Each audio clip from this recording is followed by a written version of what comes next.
Así que vamos a leer capítulo 9 del libro Los Hechos de los Apóstoles. Aleluya. Vamos a leer capítulo 9, porción muy conocida.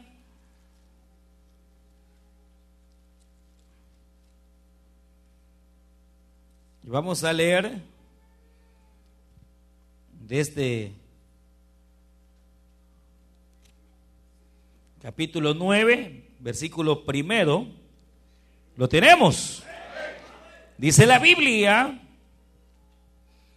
Saulo, respirando aún amenazas y muerte contra los discípulos del Señor, vino al sumo sacerdote y le pidió cartas para que se le permitiera ir a las sinagogas de Damasco, a fin de que si encontrase algunos hombres o algunas mujeres de este camino, los trajese presos a Jerusalén. Mientras él iba por el camino, aconteció que al llegar cerca de Damasco, repentinamente le rodeó un resplandor de luz del cielo, y cayendo en tierra, oyó una voz que le decía: Saulo, Saulo, ¿por qué me persigues? Él dijo: ¿quién eres, Señor? Y la voz le dijo: yo soy Jesús, a quien tú persigues. Cosa dura te es dar coces contra el aguijón. Él, temblando y temeroso, dijo: Señor, ¿qué quieres que yo haga?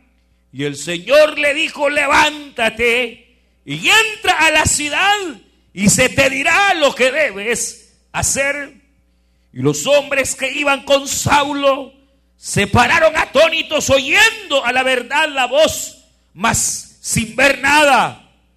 Entonces Saulo se levantó de tierra y, abriendo los ojos, no veía a nadie. Así que, llevándole por la mano, le metieron en Damasco, donde estuvo 3 días sin ver, ni comió, ni bebió. Amén. Gloria a Dios. Pueden tomar su asiento. Y oramos al Señor. Cierre sus ojos y oremos al Señor. Ya hay algunas peticiones para poder orar por ellas. Vamos a estar orando. Levante sus manos y oramos al Señor. Buen Dios y Padre que estás en los cielos, te damos gracias porque nos permite venir delante de ti, Señor, en esta hora. Gracias por permitirnos llegar hasta tu casa, Señor, para adorarte, bendecirte, para también, Señor, poder ser edificados en tu palabra. Queremos rogarte que nos hables en esta hora, que tu palabra, Señor, no vuelva vacía, sino que, Señor, pueda alimentar nuestra vida, pueda, Señor, traer fortaleza, pueda traer, Señor, motivación, pueda traer restauración, en el nombre de Jesús de Nazaret, que a través de ella nos aliente, nos confrontes, oh Dios. Padre, queremos rogarte que mientras tu palabra es predicada, tu Espíritu Santo, tu Espíritu de gracia pueda obrar en el enfermo, en el cansado, Señor, en aquel que está afligido, Señor, fortalécelo. En aquel, Señor, que está enfermo, sánale. En el nombre de Jesús ponemos aún las peticiones que vienen a este lugar delante de ti, Señor, para que tú obres de una manera especial. En el nombre de Jesús te lo rogamos. A ti damos todo el honor y la gloria, Señor, por lo que has de hacer en esta noche en medio nuestro y en nuestras vidas, Señor, y en la vida de tu pueblo. En el nombre de Cristo Jesús de Nazaret. Gracias, Señor. Gracias, Espíritu Santo. A ti el honor y la gloria, desde ahora y para siempre. Amén, Señor. Y amén. Gloria a Dios. ¿Cuánto dan gloria al Señor? Hermanos, esta noche, siguiendo este interesante estudio del libro de los Hechos de los Apóstoles, nos encontramos con lo que de hecho puede llegar a considerarse la más extraordinaria conversión que este libro, hermanos, de los apóstoles nos narra, y es la conversión de Pablo, de Saulo. Cuando, hermanos, uno puede leer este pasaje, no puede sino llenarse de gozo ante una de las doctrinas más importantes, que es la doctrina de la gracia irresistible o el llamamiento eficaz. Todas las condiciones que hay en la doctrina de la gracia irresistible se dan acá. Y en lo que vamos a ver esta noche, precisamente, hermanos, el poder que hay en el llamado de Dios, o entendiendo la doctrina de la gracia eficaz o la gracia irresistible. Cuando, hermanos, hablamos de gracia, hablamos, como hemos notado en otras oportunidades, del favor que Dios da a los hombres sin que los hombres lo merezcamos. Y cuando se habla de gracia irresistible, obviamente se habla no solo de esa gracia, sino en alguna medida del llamado que Dios hace al hombre o a la mujer que Él ha escogido, para que entonces esta persona venga y no solo le reciba como Salvador, sino que experimente una conversión y un verdadero cambio, obviamente, en su vida. Cuando, hermanos, se habla, insisto, de lo que es la gracia eficaz, la gracia irresistible, se habla del momento en el cual, dado el tiempo del Señor, dado la soberanía de Dios, Él llama a cada uno de sus hijos para que estos, hermanos, se añadan al camino de la fe. Obviamente, hermanos, en esto del llamado ha habido siempre dos pensamientos. Una es el hecho de que el hombre tiene la capacidad de responder libremente a ese llamado, y es el hombre el que, recibiendo lo que se considera como el llamado común o general, viene y decide caminar por el camino de la fe. Y la otra línea es que no es el hombre, sino que es Dios el que produce, oiga bien, ese querer, ese desear, al grado que Dios irrumpe en la voluntad del hombre para que el hombre comience a vivir de acuerdo a la voluntad de Dios. Entonces, dos líneas, dos pensamientos. Una en la cual es el hombre quien decide seguir a Cristo, y otra es en la cual es Dios quien llama a quien Él quiere para que éste le sirva al Señor. Es decir, que están los dos pensamientos: los que creen que es el hombre el que tiene la libertad o el famoso libre albedrío para poder decidir y evocarse al camino de la fe, y los que, hermanos, enseñan que obviamente no es el hombre el que tenga esa libertad, sino que más bien ese ser humano está inhabilitado para poder decidir evocarse a la fe, sino que más bien es Dios el que lo llama, es Dios el que lo toca, y una vez habiendo Dios llamado, el hombre no puede resistir ese llamado, sino que tiene que seguirle, porque Dios doblega sus pensamientos, su voluntad y sus deseos. Y a eso es lo que se llama la conversión. El problema con el primer principio, en el hecho que es el hombre el que dirige y el que decide por Dios, es que hace del hombre un ser que tiene libertad en un sentido moral y en un sentido espiritual, y hace del hombre un ser que no está muerto en delitos y pecados, sino que tiene la capacidad de responder y de acceder a lo bueno, de decidir entre Dios y el mundo, entre lo bueno y lo malo, y entonces decidir por lo bueno. Ahora, el problema es que bíblicamente el hombre no tiene libertad moral ni libertad espiritual. A mí la Biblia me enseña que el hombre está esclavo en sus delitos y en sus pecados. La Biblia a mí me enseña que el hombre, en un sentido espiritual y moral, la Biblia dice que el hombre está muerto, y bien muerto. Que el día que el hombre decidió hermanos, hacer su propia voluntad y romper con la, hermanos, comunión con Dios allá en el Edén. Desde ese día, los hijos de Adán y los hijos de Eva nacieron, hermanos, con una naturaleza pecaminosa. Y desde entonces los seres humanos venimos poseyendo esa naturaleza que nos hace, oiga bien, inhabilitadores para poder acceder a las gracias. Por ejemplo, Romanos, en el capítulo 3, el apóstol Pablo dice que el hombre no quiere lo bueno, que el hombre no puede hacer lo bueno. San Pablo en el capítulo 3 a los romanos dice que no hay quien busque a Dios. No hay ni siquiera uno. ¿Sabían eso? Mire, ahí dice Romanos, si quiere buscar Romanos capítulo 3. Mire, dice, capítulo número 3, que pues, verso 9, somos mejores nosotros que ellos. En ninguna manera, pues ya hemos acusado a judíos y a gentiles que todos somos iguales y estamos bajo pecado.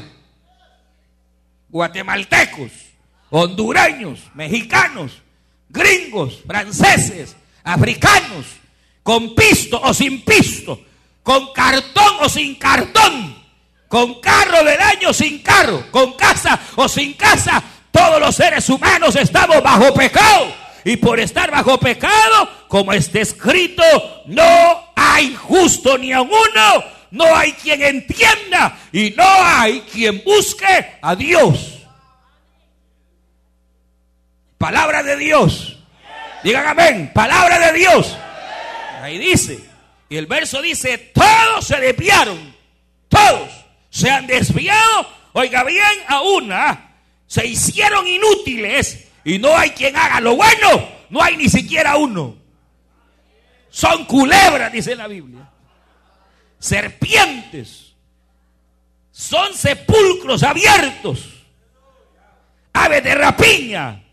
Lengua ponzoñosa. Y ahí dice, no lo dice, ahí dice la Biblia. Decir que en el hombre pensar que hay algo bueno es antibíblico. ¿Por qué? Porque el hombre en la Biblia no se ve a la luz del propio hombre, sino bajo el ente de Dios. Y Dios es santo, Dios es recto, Dios es perfecto. El ser humano se ve inhabilitado, oiga bien, de poder realmente tomar la directriz de su vida y decir, yo buscaré a Dios. Más bien la Biblia dice que es Dios el que llama. Es Dios el que busca. Es Dios, hermanos, el que habilita al hombre para que el hombre pueda responder ante las gracias salvadoras. ¿Quién busca a quién? ¿Es el hombre quien busca a Dios o es Dios quien busca al hombre? ¿Quién busca a quién? ¿Fue usted que decidió buscar a Dios o fue Dios quien lo buscó a usted?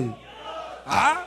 De tal manera que, oiga, hay dos tipos de llamado, obviamente, que Dios hace. Y el primero es la gracia común o el llamado común que Dios le hace a todos los hombres, mujeres o hombres. Y este llamado es a que se arrepientan. Ese es el llamado común que Dios hace. Pero el problema es que ante ese llamado común de que se arrepienta, de que busque a Cristo, de que le entregue su vida al Señor, de que deje la vieja vida que anda, que usted debería, ese llamado general tiene eficacia en unos y en otros no. Es decir, todos oyen el evangelio, todos van al mismo culto, todos escuchan al mismo predicador, pero el problema es que unos son receptores del mensaje y otros no. Entonces quiere decir que hay un llamado que es el llamado común. Ese llamado es el que Dios le hace a toda criatura porque Dios es justo. Porque nadie va a llegar delante de Dios y va a decir, Señor, yo quise ser salvo y tú no me extendiste la mano. Nadie. Por toda la tierra salió su voz. Ahora, el problema es que cuando se habla, oiga bien, de la aceptación al evangelio, es donde entra lo que bíblicamente se conoce como ya no un llamado común, sino un llamado particular. Una gracia particular, una gracia que va hacia el individuo Y que, hermanos, es una gracia que diferente a la común, que la común uno la rechaza, porque dijimos que todos somos pecadores y más bien todos rechazamos el llamado de Dios. Pero el problema es, o no es problema, sino la bendición es que hay quienes sí responden al llamado de Dios, pero ya no es una gracia común, sino que es un llamado particular.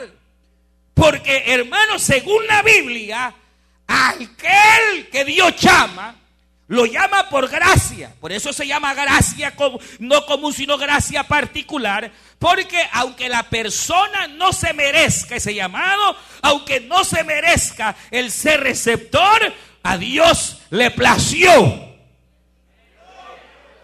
Dios así quiso. Aunque el hombre no preguntaba por Dios, Dios sí preguntó por él. Y se llama eficaz porque aquellos, y quizás lo voy a decir de una vez, aquellos que son escogidos. Aquellos que son escogidos, llegado el día y la hora en que Dios los llama, no pueden resistirse, sino que inmediatamente responden al llamado de Dios y se entregan en los brazos salvadores de Cristo, y sin pensar en la abuelita, sin pensar en el abuelo, sin pensar qué va a decir el compadre, sin pensar qué va a decir la mujer, solo vino a Cristo, no supo en qué momento, no supo cuándo fue, solo sabe que hoy es cristiano evangélico y que antes él señalaba a los locos y hoy él es un loco de esos que gritan y alaban. Claro, es lo que uno ve en la Biblia, que cuando Jesús llamó, hermano, estuviera el hombre en cualquier condición que estuviera, aquel que es escogido, hermanos, que no podrá resistir, sino que al contrario caerá, oiga bien, ante la voz del que llama. Como por ejemplo cuando el Señor llamó a los discípulos, ¿qué estaba haciendo Pedro? ¿Qué estaba haciendo Andrés? ¿Dónde estaban? Atareados. Estaban pensando en qué comer. Estaban, hermanos, con aquellas barcas y aquellas redes remendándolas, que no habían pescado, pensando que él iban a dar de comer a los hijos. De pronto iba pasando un ser extraño entre las playas y le dijo: tú sígueme, tú sígueme, tú sígueme. Ellos no pensaron en la familia, no pensaron, sino que inmediatamente, dice mi Biblia, yo no sé la suya, pero la mía dice que inmediatamente, dejando las redes y dejando las barcas, le siguieron, le siguieron. Pedro no estaba adorando, Pedro no estaba en la iglesia, Pedro estaba lejos.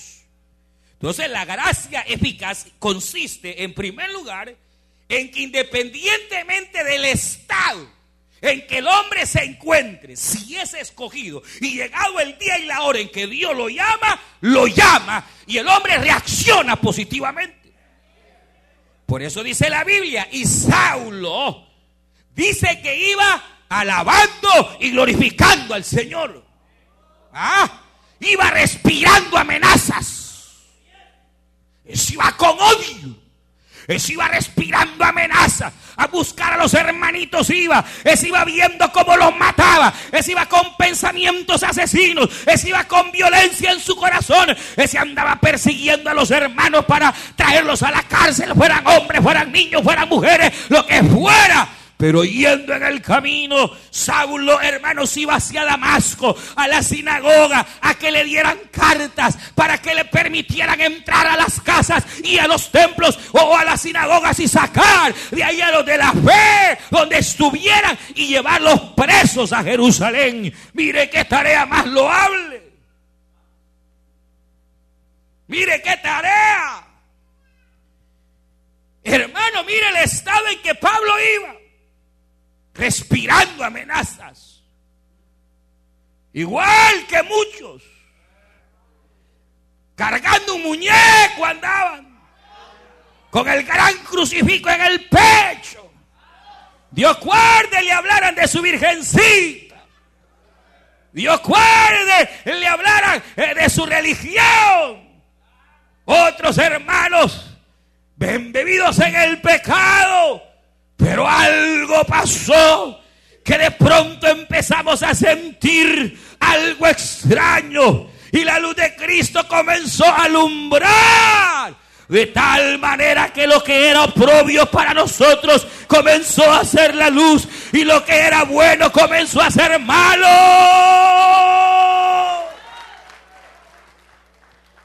Claro, ¿por qué? Porque Dios nos llama, y al que es escogido puede estar en cualquier condición. Es decir, que cuando Dios llama de dos maneras. Algunos, como a Pablo, la Biblia dice que cuando él cae de rodillas, Pablo dice: ¿quién eres, Señor? Pablo ya sabía quién era, hermanos. Porque le dice: soy yo, Jesús, a quien tú persigues, Pablo, Saulo. Dura cosa te es dar coces o golpes contra el aguijón. Esa expresión de dar golpes contra el aguijón es una expresión que se utilizaba en el pasado, que, hermanos, implicaba que cuando la vaca o la bestia tenía que arar, iba, hermano, por lo general el que araba llevaba una gran vara con una puya, y cuando la vaca ya no quería arar, la puyaban, y entonces la vaca tenía que levantarse y ponerse a arar, pero cuando ya no quería, volvía otra vez.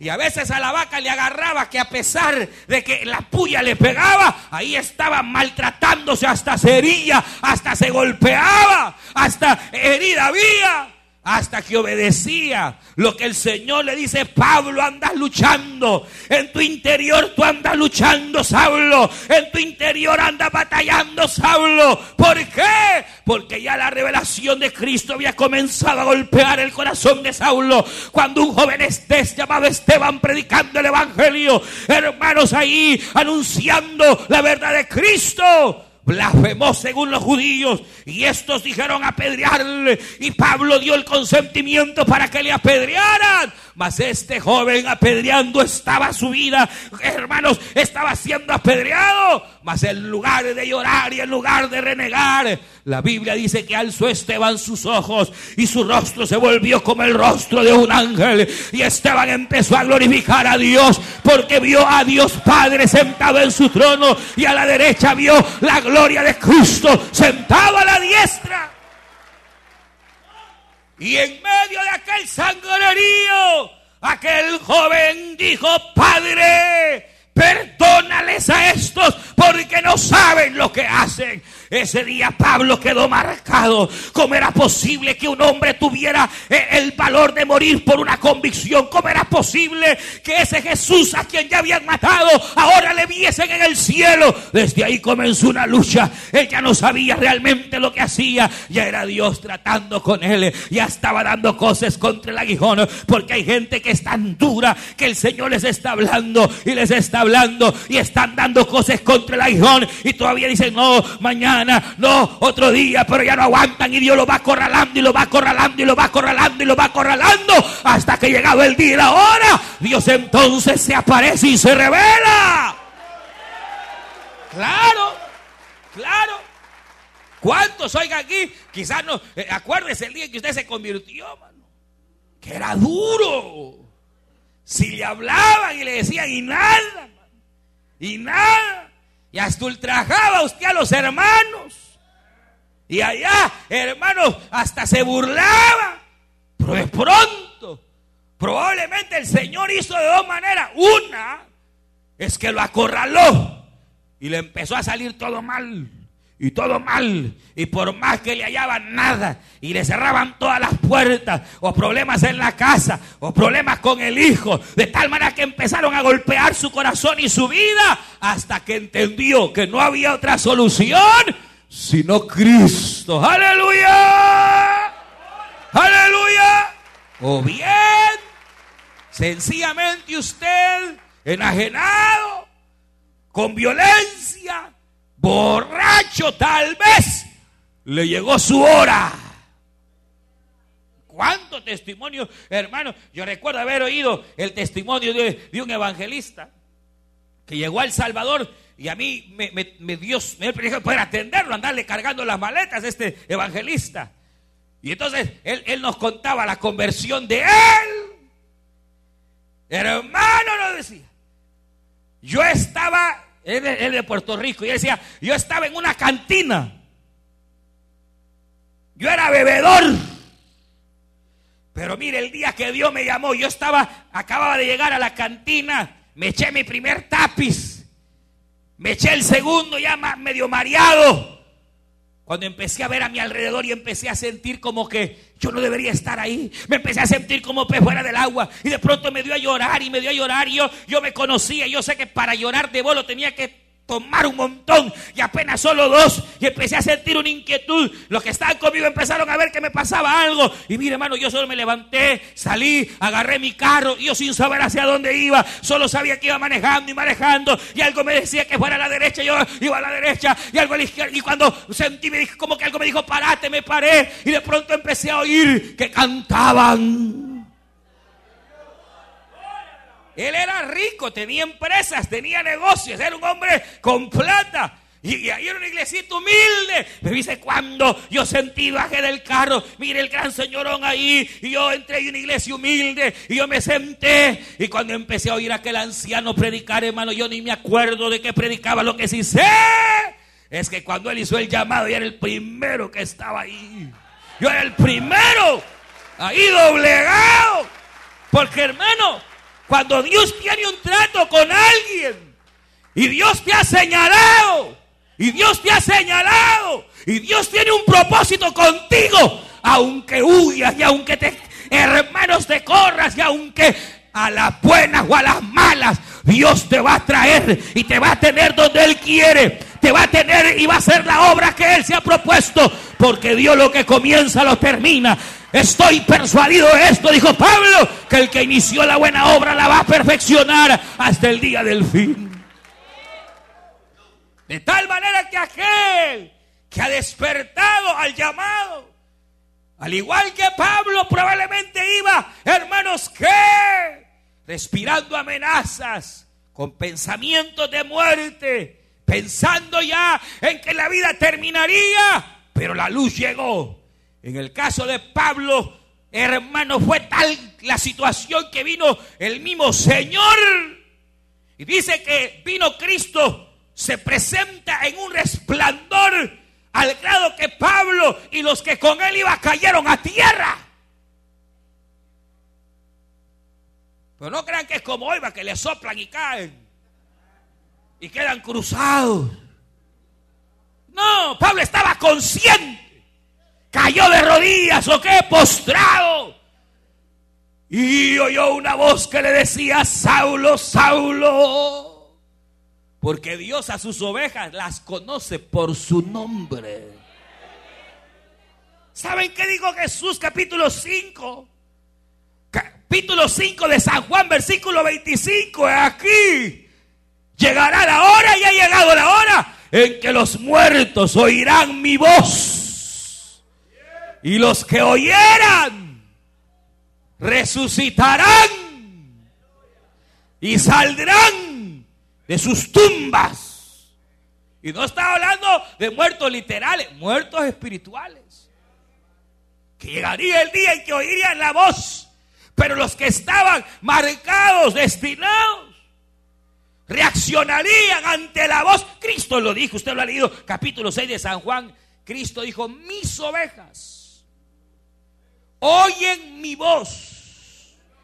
Mis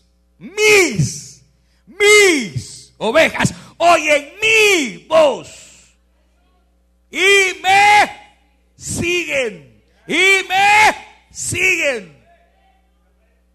Esa es la Biblia. Léanse todo el capítulo 6 de San Juan, hermanos. ¿Sabe qué dijo el Señor? Padre, de los que tú me has dado, yo los atraeré a mí mismo.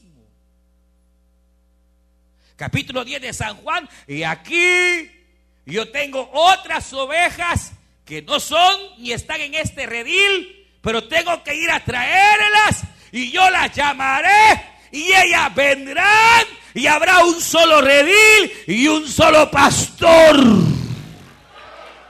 Capítulo 10 de San Juan.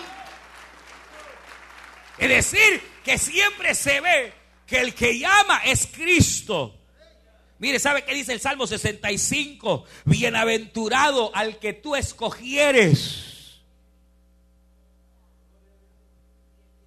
Bienaventurado el que tú escogieres, porque tú le traerás y le sentarás en tu santo templo y le darás comida y lo saciaréis del bien de tu boca. Bienaventurados esta noche, porque estamos en la casa de Jehová, porque Él nos escogió y Él nos atrajo. Claro, sin importar nuestra condición. Estábamos muertos, estábamos, hermanos, en delitos y pecados, pero la luz de Cristo nos alumbró. El Espíritu Santo abrió nuestro corazón, como le pasó a aquella mujer rica allá en el capítulo 16 de los Hechos. ¿Se acuerdan?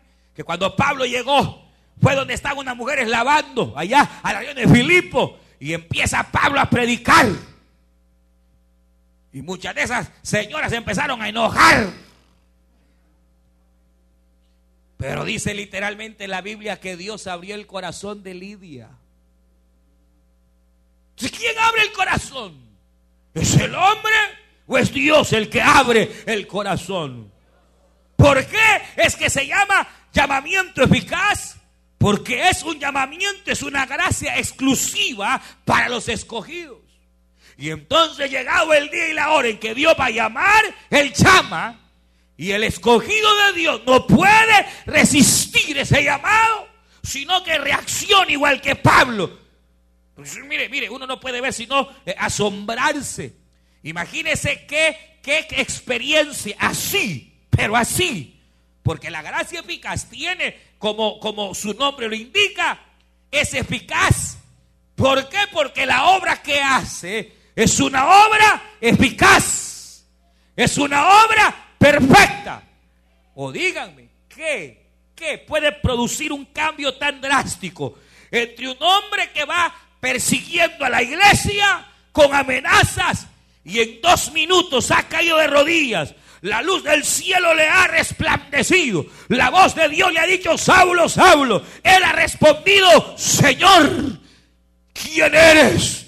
Jesús le dijo: Saulo, yo soy Jesús a quien tú persigues. Dura cosa te es estarte golpeando contra mi voluntad. Y entonces aquel bravote, aquel amenazador, aquel violento, inmediatamente dice: Señor, ¿qué quieres que yo haga? Díganme, ¿quién puede producir ese cambio? Para que aquel que, hermanos, tiene la botella en sus manos empiece a repudiar la cerveza. ¿Quién puede producir ese cambio? Al hombre cuya mujer ajena le ha causado placeres ajenos, y en pronto su mente cambia y en lugar de sentir placer siente aborrecimiento por el pecado y va en busca de la mujer que es suya. Dígame, ¿quién? Si no solo el Espíritu Santo de Dios en aquellos que son hijos de Dios. Claro. Por eso el llamamiento es eficaz, hermano. Porque no se trata de ir, mire, yo tengo días de estar en la iglesia y aquí voy, y ir a medias. No, es que el que Dios llama, lo llama de una vez y lo compone. El cambio gradual en el cristiano es en torno a su carácter. Ese sí, es progresivo y a veces se tarda. Y andan unos de bravos todavía y con algunas mañas. Pero en torno, hermano, el cambio es eficaz, instantáneo, en 3 cosas. 2, una, en su perspectiva al pecado y al mundo. O sea, el que es llamado de verdad, se rompe con el pecado o con la práctica de pecado en la cual se encontraba. En este caso, Pablo pasa de ser un asesino perseguidor a ser un perseguido. ¡Aleluya! De ser, hermanos, uno que respiraba amenazas, a quedar como pollos rendidos ante el Señor, diciendo: Señor, yo haré tu voluntad y nada más que tu voluntad. Es eficaz. Es decir, no le lavaron, no fue. Y es la cuestión que el llamado eficaz tiene como característica que no se trata solo de un cambio de mente, no, se trata de un cambio de mente, de corazón. Le lavan el cerebro, le lavan el corazón, le lavan el alma. Totalmente lo hacen nuevo, de modo que si alguno está en Cristo, nueva criatura es. Las cosas viejas pasaron y aquí todas son hechas nuevas. Porque hay un cambio, hay un verdadero cambio en torno a aquello que era, hermanos, gravoso delante de Dios y que uno lo veía normal. Y lo segundo es que hay un cambio en perspectiva hacia Dios. Porque antes uno a Dios lo veía como a saber, como algo mitológico, lo veía como un Dios lejano, lo veía como, hermanos, a saber, como una sombra o a saber. Pero de pronto uno empieza a sentirse niño y empieza a ver a Dios no como una sombra, no como un Dios mitológico, empieza a ver a Dios como su papá. Le cambia la perspectiva divina. Empieza, hermanos, a ver a Dios en alguien en quien confiar. Empieza a ver en Cristo, hermanos, en quien poder entregarle la vida, el ser. Su perspectiva cambia hacia Dios. Y antes se burlaba de los evangélicos. Hoy agarra su Biblia y se viene para el culto. Es un cambio, hermano. Antes, hermanos, y bueno, algunos todavía se avergüenzan y andan con Biblias chiquitas. Hoy no, hoy, hermanos, ya su mente cambió. Pero ¿quién produjo eso? Que de la noche a la mañana su manera de ver el evangelio cambia. Y antes veía el evangelio como una vergüenza y hoy no se avergüenza del evangelio porque es poder y potencia de Dios. ¡Aleluya! Claro. ¿Por qué? Porque el llamado que Dios hace es particular. En primer lugar, porque por ejemplo acá la Biblia dice que Pablo iba con todo su séquito, iba con otros fariseos, iba con otros hombres, pero al único a quien Dios llamó. Y los demás dice que no entendieron. Más adelante, cuando sigamos estudiando este libro, nos vamos a dar cuenta que la primera defensa que Pablo hace de su llamado, él dice que los que iban conmigo oyeron la voz, pero no la entendieron. Porque la gracia irresistible es particular. Y es que la salvación es individual, hermano. La salvación es individual. La salvación es individual. Ahí no va a ir usted detrás de los harapos de la mujer o de los pantalones del hombre. La salvación es individual. Porque no es del que quiere ni del que corre, sino de quien Dios tiene misericordia. Y si esta noche estamos en este lugar, es porque Él ha tenido misericordia. ¡Aleluya! Claro. Claro, mire cuántos pescadores habían en la época de los apóstoles, pero fueron 5 o 6 los que Dios llamó. Cuántos publicanos habían, cuántos hermanos cobradores de impuestos, mañosos, rateros. Pero estaba uno llamado Leví, no era más bueno, era más mañoso que todos. Y dice que estaba sentado en los tribunos cuando aquel Jesús pasó. Y entonces al pasar delante de la mesa de los tribunos, porque sentaban uno tras otro, señaló a Leví y le dijo: tú, sígueme.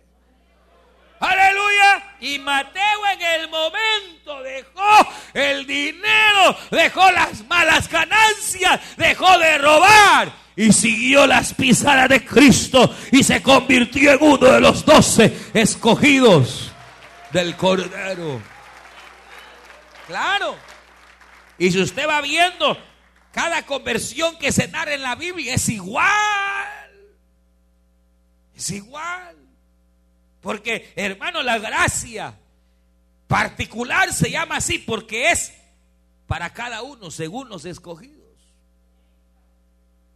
Por eso es que hay gente que se les habla y se les habla y se les habla y se les habla. Hermano, lo llevan delante del más grande evangelista. No les cala nada, no les entra nada. ¿Y por qué será? Bueno, probablemente no le ha llegado su hora. ¡Aleluya! O no se ha escogido. Porque esa es la gran diferencia, hermano. Porque al fin y al cabo la salvación le pertenece a Jehová. ¿O no dice así la Biblia? Pero cuando dice que la salvación le pertenece a Jehová es porque al fin y al cabo Él es el que decide. Según la elección.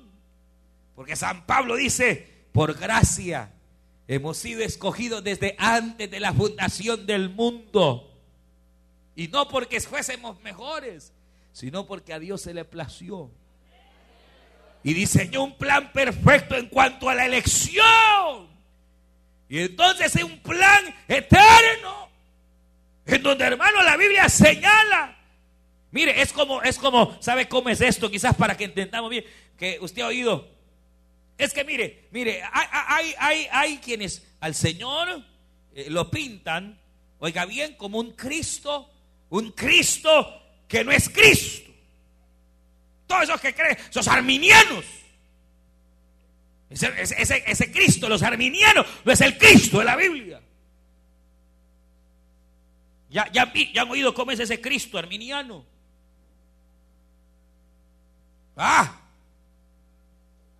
No han oído cómo es ese Cristo arminiano. Él te respeta. Y nada hará sin que tú le abras tu corazón. Porque es demasiado débil, incapaz, muy duro el hombre. Y por más que ese Cristo arminiano es así, el Señor te ha estado esperando y ha estado tocando tu puerta muchas veces. Mire, hermano, el Cristo de la Biblia es este que está aquí. Ese que está aquí, que primero va probando, te va testeando, pero cuando menos siente uno, lo ha doblegado y nos ha pegado una revolcada y nuestra voluntad la rindió, porque Él es más grande, Él es poderoso, Él es el Cristo de la gloria, Él da su voz. Mire, no nos equivoquemos. Cuando el Cristo de la Biblia nos llama por nombre, pudimos haber estado igual que Lázaro, con 4 días de muerto. Otros llevaban 10, 15 años, 25 años, 35 años de vivir en el mundo. Ahí apestaban. Pero cuando el Cristo los llamó y le dijo, Lázaro, hediondos, atados como estábamos, miren Lázaro, todos amarrados, pero vivo. ¡Aleluya! Hermano, cuando le tocó la hora a Saulo, Dios dijo, hoy es el día. Y por la palabra que oyó cuando Esteban predicaba, y más la gracia del Espíritu, entonces viene la hora perfecta en que Cristo se revela. Claro. Cuando el Señor viene y por eso usted conoce, la Biblia dice, Hebreos 4:12, que la palabra de Dios es viva y eficaz y más cortante que toda espada de 2 filos y penetra hasta partir el alma y el espíritu y las coyunturas. Así que ahí no hay pecado, ahí no hay pecador muy grande, no hay tales. Si el pecador más grande que ha existido, no, Pablo dijo, yo soy el primero y el más grande. Dice que no hay pecado. Si se pierde, no es que se pierda porque era demasiado malo y el Señor no lo pudo salvar, que el Señor reprenda al diablo. El Cristo de la gloria, quien se ha determinado salvar, lo salva. De donde esté, de la idolatría, del pecado más grosero, de la situación más caótica, de ahí lo saca. Y lo saca del pelo. A muchos así nos trajo el Señor. A muchos hermanos vinieron al Señor revolcados. ¿Quién pudo más? ¿Quién pudo más? ¿Quién pudo más? Cristo. Porque Él es el que llama. Y cuando llama, si la persona es escogida bíblicamente, no va a poder resistir, sino que accede al llamado de Dios. Y sin pensar, sin estar, de una vez viene rendido al Señor. Y comienza un nuevo estilo de vida. Ahora, yo solo quiero finalizar con eso. ¿No? Piense, medite cómo usted llegó a los caminos del Señor. ¿Por qué camino entró? Obviamente todo colabora. El mensaje, una predicación, la intercesión de alguien, la oración de la madre, todo eso viene a colaborar. Pero al fin y al cabo el sello es Cristo, quien llegada la hora lo llama. Ahora, si Él nos llamó y Él nos escogió, y llegada la hora entendimos que sin Él nada somos, la Biblia dice que el que inició la buena obra la va a perfeccionar. Entonces tranquilos, porque en medio de las pruebas y en medio de las luchas, si lo más difícil ya lo hizo, lo más difícil en usted o en mí ya lo hizo el Señor, era resucitarnos. Y ya lo hizo. Y eso era lo más difícil, que no pudo hacer la religión. Él lo pudo hacer. Y si Él ya hizo lo más difícil, ¿cómo no nos va a sostener, hermanos? ¿Cómo no nos va a dar fuerza en el momento difícil? ¿Cómo no te va a librar de la enfermedad o de la prueba? ¿Cómo no va a reprender al diablo de tu casa? ¿Cómo no te va a dar la victoria si lo más difícil ya lo hizo? Y es morir en la cruz del Calvario y quitar el oprobio del pecado y declararnos salvos.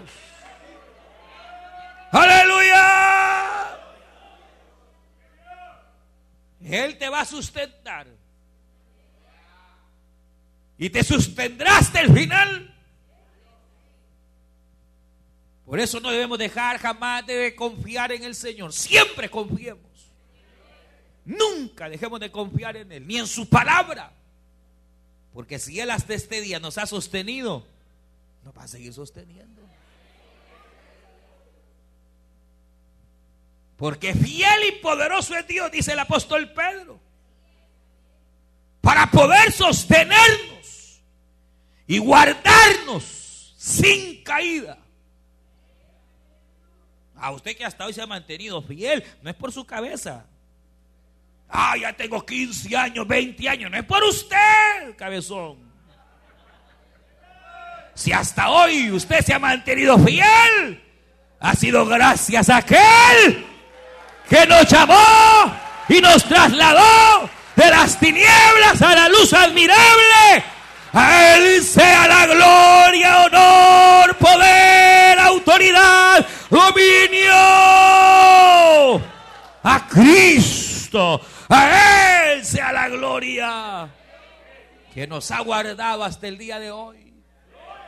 O usted quizás un día se apartó y se alejó y quizás habiendo conocido al Señor como perro volvió a su vómito y su estado postrero fue peor que el primero.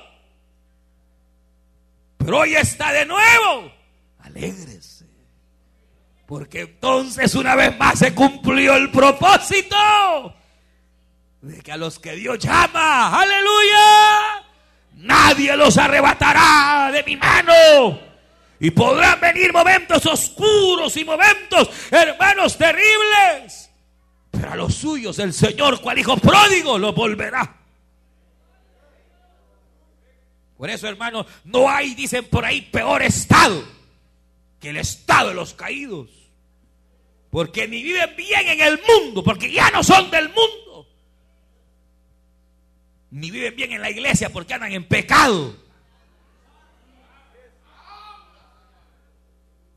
Pero fiel es Dios.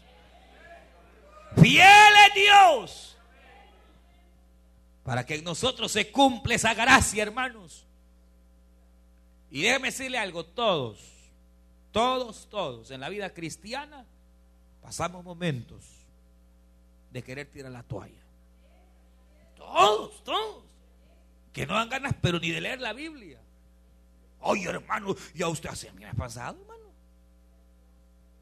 Sí, ni siente ganas de orar, hermano.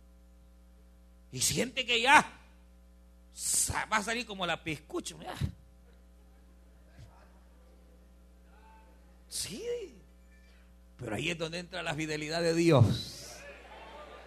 Que aunque, oiga, que aunque la caña parece romperse, nunca la quiebra.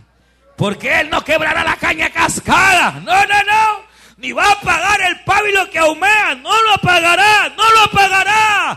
Porque Él es fiel. Y aunque uno siente como que ya se pierde, no se perderá. Porque ha sido señalado desde antes de la fundación del mundo.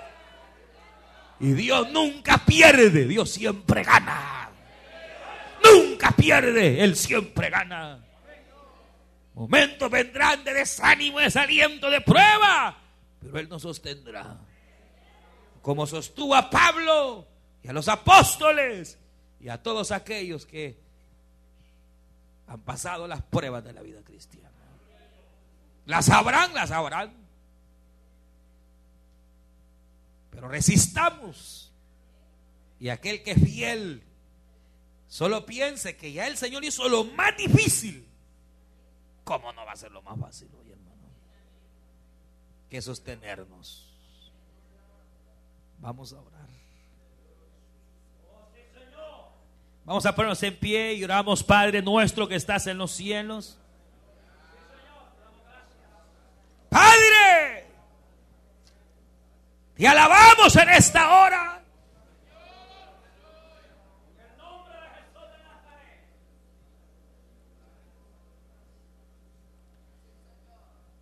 Esta noche alabamos las gracias que tú has derramado en nosotros.